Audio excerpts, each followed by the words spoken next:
You simply cannot heal and thrive in the environment where you're being triggered, especially around toxic people. Hi ladies, welcome back to my channel. It's Farrell, the Insight Goddess, and today I wanted to talk about specifically how to start leveling up. So I think anytime that you're trying to start a goal or a habit or just a new direction in life, what you really want to first take a look at is your mindset. I've talked about this in videos before, but self-concept is so important and it's such a big part of mindset and how we set goals and what we think about ourselves. So I think that is the most important thing to start with. So if you don't already know, self-concept is how we perceive ourselves.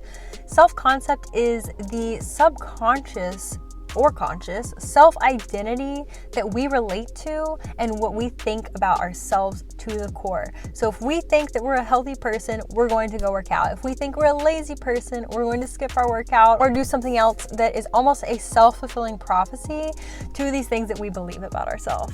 So before we can go any further, just breaking those negative self-beliefs and really doing the inner work before we move forward can give us a solid foundation of what we need so we aren't wasting time pursuing goals or challenges that don't actually align with what we want. Now, honestly, the second thing I was going to say, I'm going to have to put something else in front of it because I think this is so important. General self-care, making sure that you're eating healthy, making sure that you're working out to feel good and to feel good about how you look, and also sleeping enough and meditating.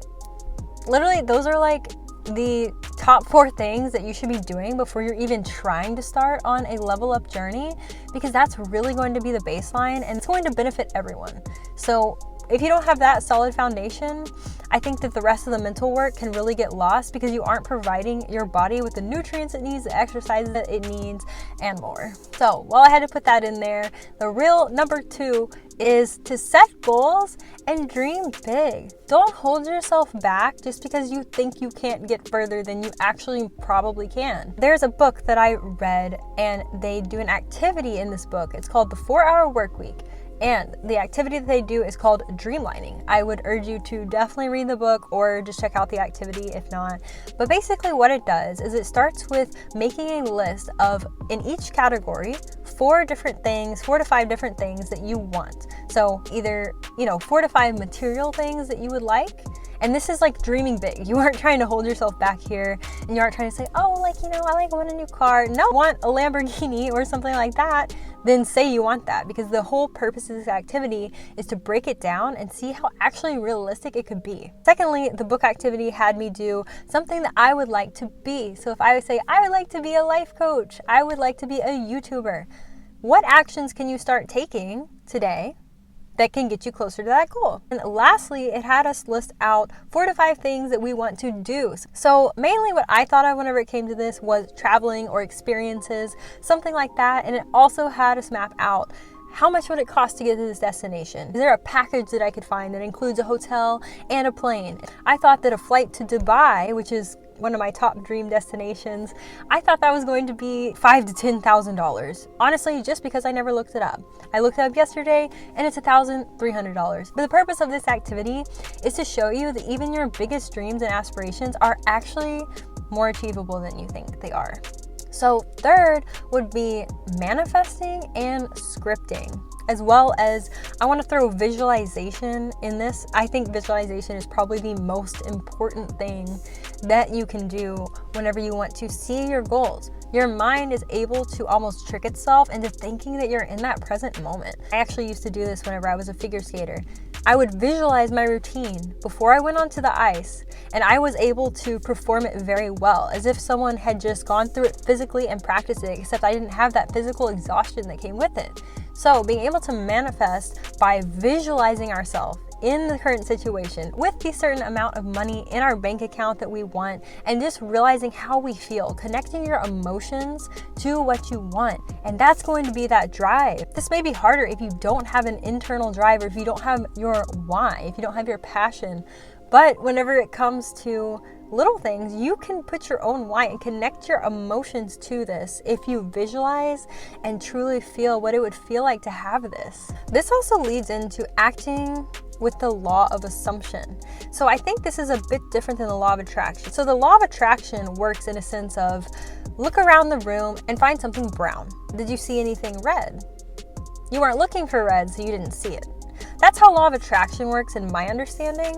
Law of assumption is assuming that you already have what you want. So speaking in terms of I am or I have rather than I will have, because that puts us in a state of acting like we're still getting there. If you behave in the way that you would if you had this in this moment, it's going to attract much faster. And lastly, but definitely not least important, is stop hanging out with toxic people or people who bring you down. You are a combination of the 5 people that you spend the most time around, and that is so true. It's not just a saying.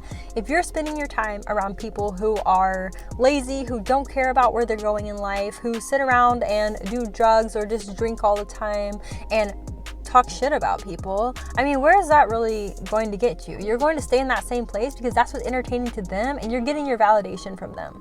So if you're starting to self-improve, that might be a threat to them, and they'll try to bring you back down to their level in order for the social situation to feel comfortable to them. And since you're outnumbered, you're most likely going to fall back down to their level rather than being able to rise. You simply cannot heal and thrive in the environment where you're being triggered, especially around toxic people. If you're constantly being triggered and your self-worth is being put down and your confidence is low and you're trying to raise it, but these people are constantly trying to bring you down because they're threatened by you improving, you're never going to be able to truly thrive because you're always having to fight that energy of almost convincing yourself daily that you are good enough, that you are able to achieve your goals, rather than having a constant state of being and feeling as if that's your reality at all times. Once you get away from people like that and you're able to surround yourself with people that have abundance and growth mindsets instead, that's where the true growth happens, and it's almost exponential. Instead of holding yourself back and even having self-doubt almost be a procrastination tool, you're gonna look back at yourself and be so annoyed, at least I know I am, at the years that I wasted doubting myself and not being confident in my ability to be a content creator or whatever you want to do, just because other people were doubting me or feeling threatened because I'm doing something different than them. That's normal for them to feel that way, but true friends should really be supportive of you no matter what, no matter if they relate to what you're doing. As long as your friends have a growth mindset, you can be doing all sorts of different things and be able to be encouraging to one another without feeling jealous or threatened by one another. These are specifically, I think, the baseline 5 things where you can get started if you're just beginning. I really appreciate it if you subscribed, and I hope you'll have an amazing day. I was yours for the taking. Guess I needed a home, but if I'm not mistaken,